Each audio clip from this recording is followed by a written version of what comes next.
विद्यार्थी मित्रांनो नमस्कार। आपल्या डेली करंट अफेअर या सिरीजमध्ये अमोल बागडे मी आपल्या सर्वांचं स्वागत करतो आपल्या नारायण आर्ट्स अकॅडमीच्या यूट्यूब चॅनलवरती। बघूया आपले जे डेलीचे करंट अफेअर्स त्याच्यामध्ये सर्वात पहिली जी बातमी आली याच्यामध्ये राज्यसभेच्या नियुक्तीची आलेली आहे की ज्याच्यामध्ये काय केलेलं आहे, आता 4 नवीन सदस्य याच्यामध्ये काय केलेलं आहे, याच्यामध्ये निर्देशित केलेले आहेत, नॉमिनेटेड केलेले आहेत। आणि महाराष्ट्रामधून याच्यामध्ये किती आहेत, आपले ज्येष्ठ विधिज्ञ उज्ज्वल निकम यांचा समावेश करण्यात आलेला आहे की यांनी जसं जर आपण बघितलं पण याचे विशेष सरकारी वकील म्हणून यांनी काय केलेलं आहे, अनेक उच्चस्तरीय गुन्हेगारी 1993चा जो मुंबई बॉम्बस्फोट आहे किंवा याच्यामध्ये 26/11 मुंबई हल्ला आहे किंवा खैरलांची हत्याकांड आहे, प्रमोद महाजन हत्याचे खूप सारे मोठे खटले यांनी सांभाळलेले आहेत। ज्येष्ठ विधिज्ञ आहेत हे आपल्या महाराष्ट्रामधून आहेत। 2024मध्ये सुद्धा त्यांना लोकसभा निवडणुकीची तिकीट दिली होती पण ते हरले होते, त्याच्यामुळे त्यांना आता काय केलेलं आहे, त्यांना नॉमिनेशन दिलेलं आहे, त्यांना कुठे राज्यसभेमध्ये।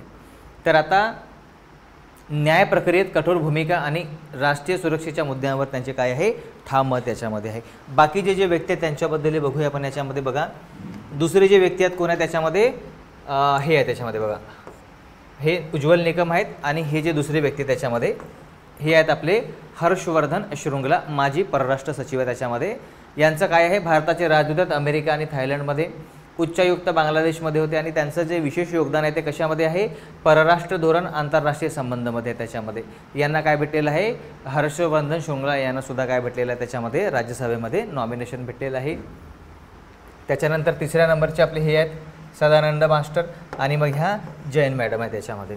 तर आता बघा याच्यामध्ये सदानंद मास्टर आहेत केरळमध्ये, भाजपचे सक्रिय नेते, त्याच्यामध्ये राज्याच्या पक्षवाढीसाठी योगदान आहे त्यांचे, बेसिकली ते बीजेपीचेच नेते आहेत, त्यांना काय दिलेलं त्याच्यामध्ये नॉमिनेशन दिलेलं आहे।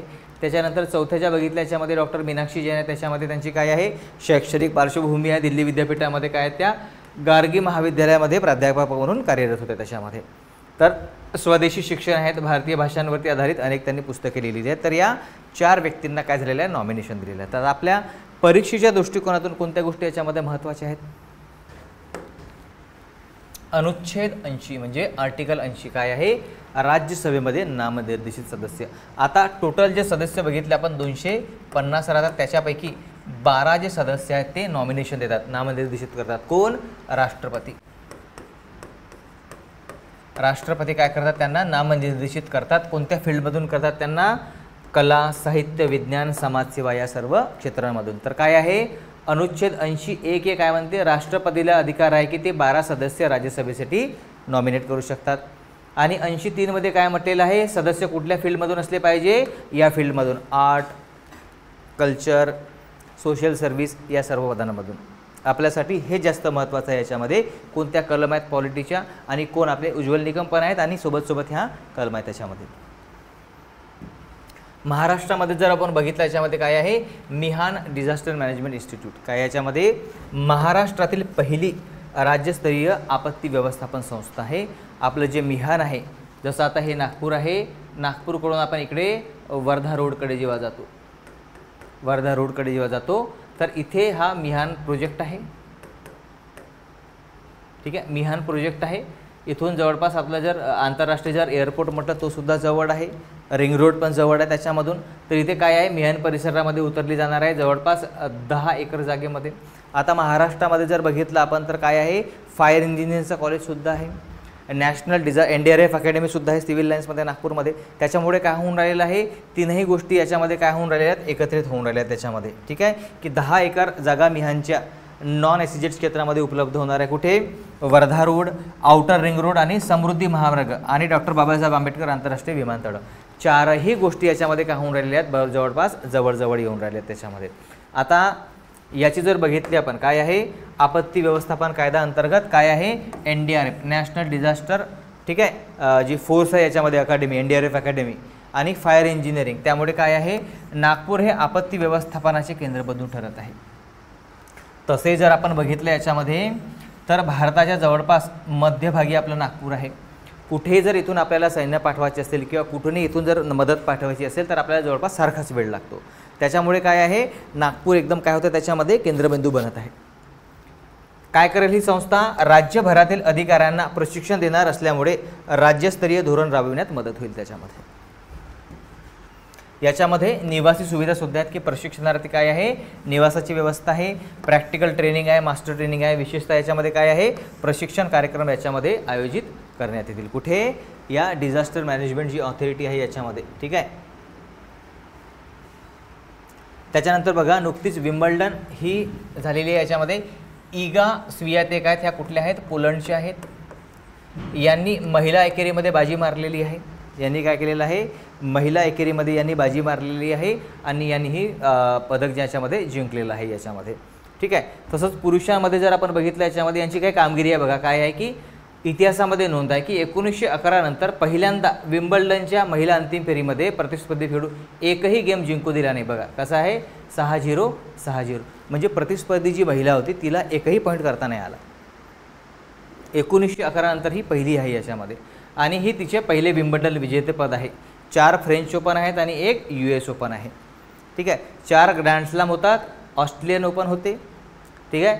त्याच्यानंतर आपली विम्बल्डन होते, US ओपन होते आणि फ्रेंच ओपन होते. कोणत्या कोणत्या आहेत, 4 स्पर्धा आहेत, Australian open, French open, Wimbledon आणि US ओपन. आता विम्बल्डन झालेली आहे, आता US ओपन बाकी आहे.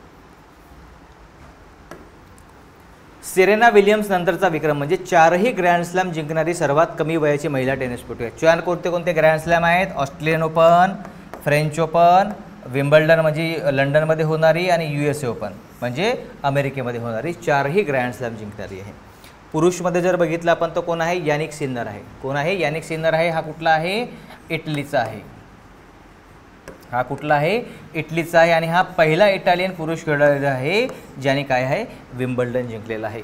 याने कुणाला हरवलेला आहे, स्पेनचा जो कार्लोस अल्काराज आहे त्याला हरवलेला आहे. नोवाक जोकोविच सोबत त्याची फुटी त्याने हरवलं. कोणाला, नोवाक जोकोविचला. ठीक आहे. आणि फायनल कोणामध्ये झाली होती याच्यामध्ये, या यानिक सिन्नर आणि कार्लोस अल्काराज यांना झाली होती.